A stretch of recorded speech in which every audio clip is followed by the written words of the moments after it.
So we're going to go in there and we're going to find out if the chemo's working or not, and if it isn't, we're going to get some news, and if it is, we're going to get some more news.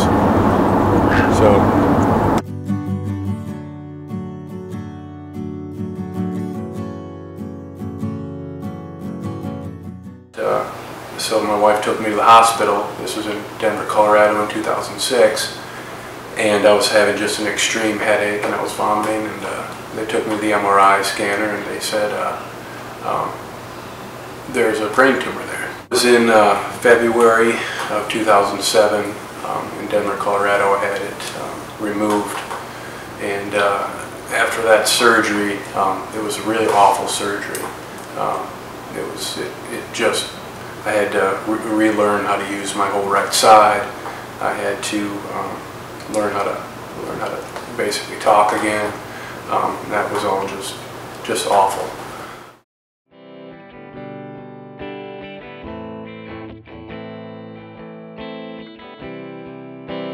That surgery, the recovery was pretty much nothing compared to the first one. He removed way more than the first surgeon did.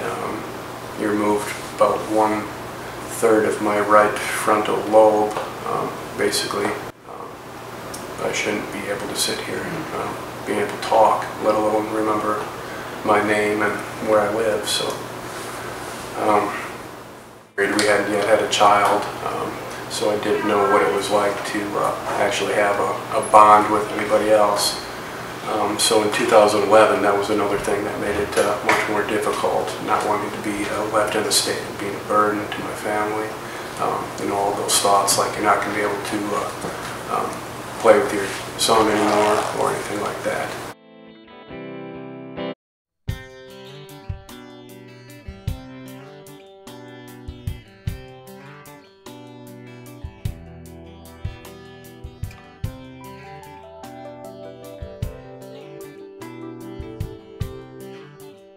So that 4-month MRI showed a reoccurrence and a progression from one side to the other.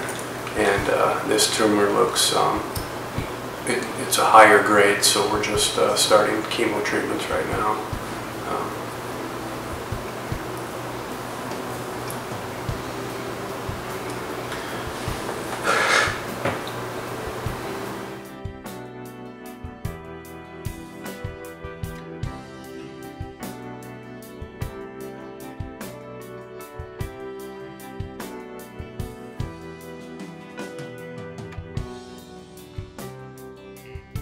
So they told us that a tumor that looks like this, in 18 months it can grow from the size it is to a grapefruit.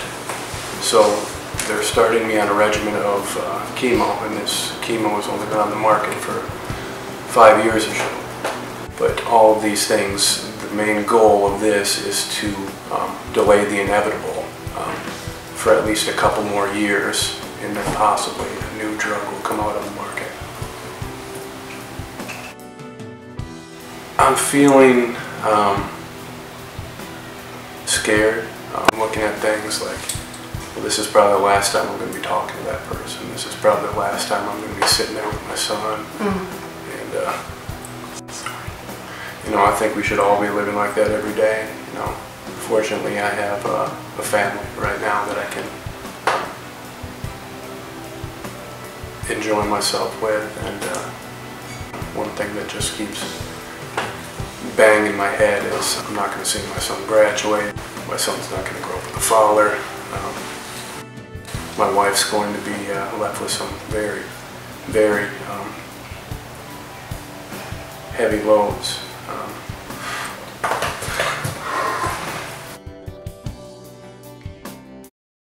I'm grateful to look at the sunrise and just being able to hold a conversation with my wife. Being able to wrestle a little while with my son before I get tired.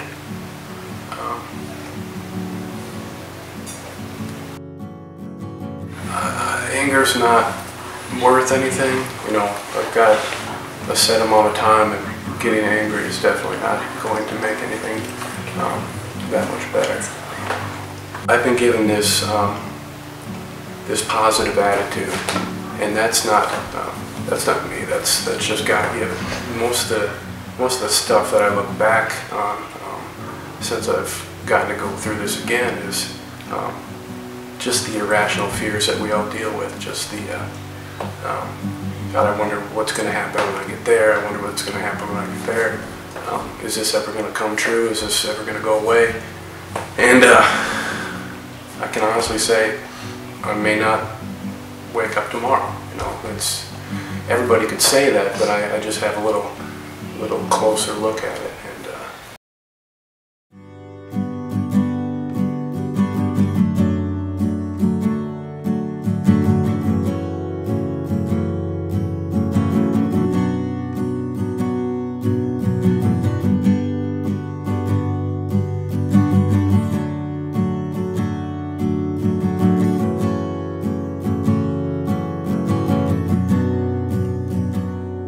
Looking in from the outside, it's very sad. Yeah. You know, you just see a dad with a little boy, young, cancer, death. But for me, it's like we have unrealistic expectations for our lives. You know, we all think that we're going to go through life, retire, you know, die after 50 years of marriage. That's just not realistic. You know, everybody deals with love, everybody deals with death, and it is a setup for being angry if you do anything except realize that. As long as I remember that, I do pretty well.